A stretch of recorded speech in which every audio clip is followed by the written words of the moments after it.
Ассалаумағалейкум, қалдарыңыз қалай? Мен жазда Өзбекстанға бардым да. Біз таңғы 6-да өттік шекарадан. Сол кездегі очередті көрсеңіздер, қазақтардың Ташкентке өтіп жатқан очеред сұмдық.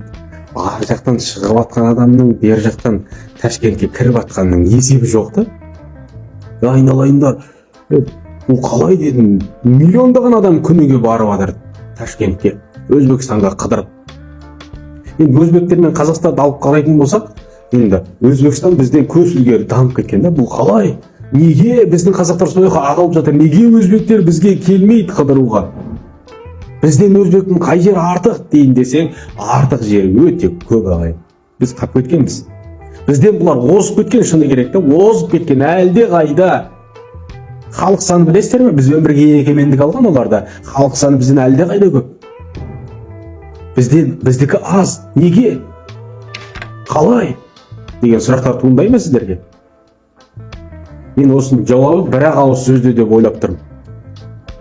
Бұлардың берекеті арып, көбейіп дамып жатқанының себебі бір-ақ ауыз сөзде деп ойлаймын. Ол қандай сөз деп ойлайсыз ғой? Он ассаламу алейкум деген сөз. Олар таңертең ұйқыдан тұрады дағаны өздері бір-бірімен ассаламу алейкум дадасы, ассаламу алейкум анасы, ва алейкум ассалам, ассаламу алейкум. Ойлаңыздар, таңертең тұрды 30 мың халық бір-бірімен ассаламу алейкум, Алланың нұры жаусын, сізге де Алланың нұры жаусын. Міне 5 жастан тілі шыққан бала ассаламу алейкум деп айтады. Ойлаңыздар, ұлы қызы біздің қазақтар әйел адам ассаламу алейкум деп айтпайды деген түсінік қалыптасты. Миыңыздан шығарып тастаңыз, ассаламу алейкум деген сөз Алланың нұры жаусын деген сөз. Айналайындар, біз осы жерде мақсап жатырмыз. Пайғамбарымыз саллаллаху алейхи уассаламда айтқан, мына амандасуды араларында көбейтіңдер дептір. Кеше ғана Нұрсұлтан ұстаз айтты. Амандасуды көбейтіңдер араларында, міне ассаламу алейкум деген сөзді көбейтіңдер деді. Сол кезде Алланың берекетімен нұры жауады деді. Біздің өзбектердің мынау, біздің көршілес мемлекет өзбектердің дамып жатқандығы міне осы бір-ақ ауыз сөзде ассаламу алейкум. Аналардың кішіпейілдік қонақжайлығын көрсеңіздер Өзбекстанға барғандағы. Бүкіл жерді қазақтар барып, біз соларды қызықтап тамашалап жүрміз да. Бізден қайда дамып кеткен деп. Міне дамып жатқандығы осы бір-ақ ауыз сөзде. Мен сіздерге айтайын, жаңағы қазақты қолдаңыздар, мен сияқты. Міне осы нәрсені таратыңыздар. Жан-жаққа, бүкіл туған туыс бауырларыңызға, міне ұйқыдан тұрдыңыз ба, ассаламу алейкум әке, уа алейкум ассалам, ассаламу алейкум анашым. Бұдан өзбек болып кетпейміз біз. Бұл Алланың берекетін, мейірімін жаудыратын нәрсе бұл. Осыны таратыңыздар, істеңіздер, үйретіңіздер. Мейлі өзімнен кейінгілерге айтайыншы, мен балаңның тілі шығып келеді ме, ассаламу алейкум үйрет. Қызыңның тілі шығып келеді ме, ассаламу алейкум үйрет.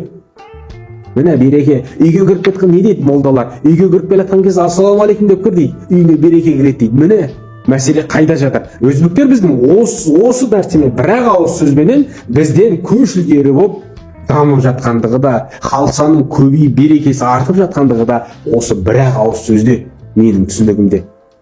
Ал енді сіз менімен келіспейсіз бе, келісесіз бе? Бұның астына комментарийға жаза кетіңіз. Қиын болмаса. Мен олай ойламаймын. Бізде мындай басшылық, мұндай басшылықтың кесірінен айналайын, басшылықтың дым қатысы жоқ.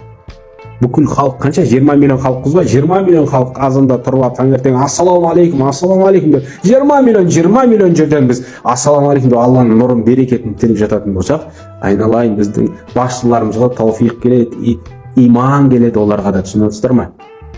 Олар да бір күн тәубасына келеді. Біз өзіміз тәубамызға келіп, осы бір ауыз сөзді бойымызға сіңіріп алайықшы. Осы мен сіздерден сұрайтын. Осы видеоны таратыңыздар күллі. Өздеріңіздің группаларыңызға, туған туыс бауырларыңызға осы сөзді біз көбейтуіміз керек арамызда. Осы сөзді жиі қолдану керек. Ұлымыз, қызымыз, шырылдап айтып жатырмын да. Мен түсінетін, қолдайтын адам болса, таратыңыздар. Ассаламу алейкум ва рахматуллахи ва баракатух. Аман болыңыздар. Қазақ дамысын, байысын, көбейсін, мықты болайық. Негізі жеріміз бай халықпыз ғой, халқымыз да еліміз де байысын. Аман болыңыздар.